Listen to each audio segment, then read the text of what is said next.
Filaria मुक्त करने का अभियान चलाया जा रहा है और 11 फरवरी को एक मेगा अभियान चलेगा। बिहार की जनता के सहयोग से सफलता मिलेगी। उन लोगों पर भी ऐसा दबाव बनाती है कि मजबूरी में वो लोग वही काम करें जिसमें टीएमसी को फायदा हो।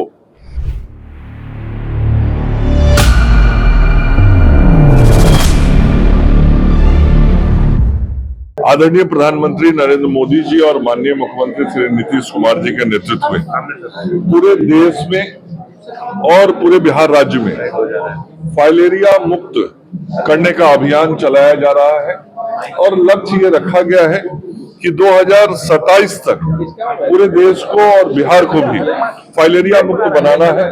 और फाइलेरिया मुक्त बनाने के लिए जो समाज में जागरूकता आनी चाहिए वो जागरूकता लाने का भी हम काम कर रहे हैं। और जिन दवाइयों का सेवन लोगों को करना होता है उन दवाइयों का भी सामूहिक रूप से अभियान चला के अपने कार्यकर्ताओं के सामने, स्वास्थ्य विभाग के पदाधिकारियों के सामने, चिकित्सकों के सामने, नर्सेज के सामने, अन्य विभिन्न विभाग के जो सहयोगी लोग हैं उनके सामने दवाइयां खिलवाकर लोगों को फाइलेरिया से बचाने का काम बिहार सरकार लगातार कई वर्षों से कर रही है। और अब हम फाइलेरिया उन्मूलन की तरफ बढ़ चले हैं और इसी के तहत बिहार में 10 फरवरी से लेकर 27 फरवरी तक विशेष अभियान चलाया जाएगा और 11 फरवरी को एक मेगा अभियान चलेगा जिसमें एक ही दिन में 1.5 करोड़ लोगों तक ये दवाइयां खिलाने के लक्ष्य के साथ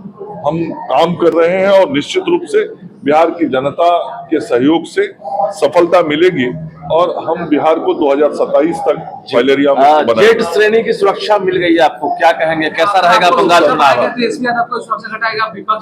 ये तो सरकार का जो तंत्र है, पुलिस तंत्र, उसका विषय जी। अभियान पर कितना मजबूती से काम करेंगे? सर एक सवाल और है इसे कि पूरे बिहार में फाइलेरिया के कितने मरीज हैं और कितना खर्च है? देखिए, ये फाइलेरिया का जो मरीज है, फाइलेरिया में कई तरह की बीमारियां होती है। उसमें हाथी पांव की अलग बीमारी होती है, हाइड्रोसिल का अलग होता है, किसी अलग ऑर्गन में, शरीर के अंग में दिक्कत है अलग होता है। तो अलग अलग प्रकार से ये सारे आंकड़े इकट्ठे होते हैं। सर और नौकरी का कुछ कांग्रेस का राष्ट्रीय अध्यक्ष मल्लिकार्जुन खड़गे उन्होंने ये बोला है कि प्रधानमंत्री नरेंद्र मोदी है, वो बोलते हैं कि चाय बेचने वाला, लेकिन उसे वोट करने के लिए प्रधानमंत्री ने कभी ट्रेन में जाकर केतली लेकर चाय बेचा। मल्लिकार्जुन खड़गे जी को इस बात का सबूत देने की जानकारी और इस बात का सबूत देने की आवश्यकता किसी को नहीं है। मल्लिकार्जुन खड़गे जी जिस पार्टी का प्रतिनिधित्व करते हैं उस पार्टी के सभी नेता चांदी का चम्मच लेके मुंह में जन्म लेते हैं और मल्लिकार्जुन खड़गे जी पार्टी का अध्यक्ष होके भी कुछ निर्णय नहीं कर सकते।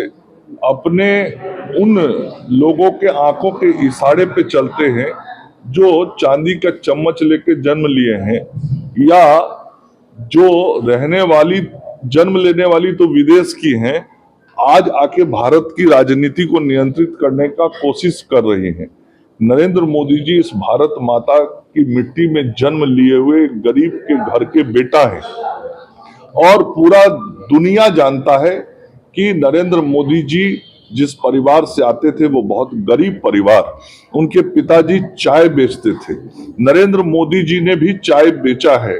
नरेंद्र मोदी जी की माता जी की ये स्थिति थी गरीबी में कि दूसरों के घर में जाके नरेंद्र मोदी जी की मां को काम करना पड़ता था। उस गरीबी से नरेंद्र मोदी जी निकले हैं और गरीबी की दर्द को उन्होंने देखा है, समझा है, जाना है, तभी आज देश के गरीबों की दर्द को दूर करके गरीबों के नेता नरेंद्र मोदी बने हुए हैं। मल्लिकार्जुन खड़गे जी और उनके पार्टी के लोग तो सब अरबपति खरबपति लोग हैं। उन लोगों को क्या मालूम होगा कि चाय बेचना, केतली उठाना, उसके परिवार का दर्द क्या होता है, उनकी समस्याएं क्या होती है। इसीलिए तो अब देश की जनता भी उन लोगों को नहीं पूछ रही जो गरीब का बेटा है उसी को पूछ रही। ममता बनर्जी उन्होंने ये कहा कि बंगाल में SIR के कारण है ना चिंता में 110 लोगों की मौत हो गई है, मतदाताओं की पीड़ा मेरी कविता में प्रकाशित है। ममता बनर्जी जी पूरी तरीके से तंत्र को प्रभावित करके एसआईआर के काम को रोकना चाहती है और तंत्र को प्रभावित करने के लिए वो अपने पॉलिटिकल सिस्टम का भी उपयोग करती है। राजनीतिक जो उनके पास ताकत है उनके संगठन का, उसका इस्तेमाल करती है। सरकार के पूरे तंत्र का इस्तेमाल करती है। जो सरकार के अधिकारी हैं, जो पुलिस तंत्र में बैठे हुए लोग हैं, उन लोगों पर भी ऐसा दबाव बनाती है कि मजबूरी में वो लोग वही काम करें जिसमें टीएमसी को फायदा हो।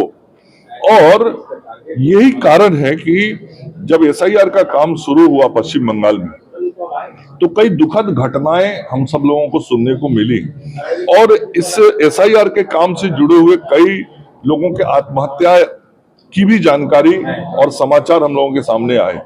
ये सब जो टीएमसी के लोग दबाव देते हैं गलत काम करने के लिए, और वो अधिकारी, वो बीएलओ जब नहीं करता इनके काम को तो वो इतना दबाव बनाते हैं कि वो बेचारा इस मानसिक स्थिति में पहुंच के ऐसा निर्णय करता है। तो ये तो स्वयं अराजकता फैलाना चाहती है और दबाव बना के इस प्रकार की ये घटनाएं करती हैं, सड़कों पे ड्रामा करवाती हैं, बॉर्डर से दूसरे देश के बांग्लादेश से के लोगों को पश्चिम बंगाल में लेके आती हैं कि वो इनके वोटर बन के वोट दिलवाएं। तो ये घुसपैठियों की सरकार अब नहीं चलने वाली और पश्चिम बंगाल की जनता का जो अधिकार है, हक है, हुकूक है, वो छीन के जो ये घुसपैठियों को दे रही हैं। अब पश्चिम बंगाल की जनता अपने हक, हुकूक, अधिकार को घुसपैठियों के हाथ में नहीं जाने देगी।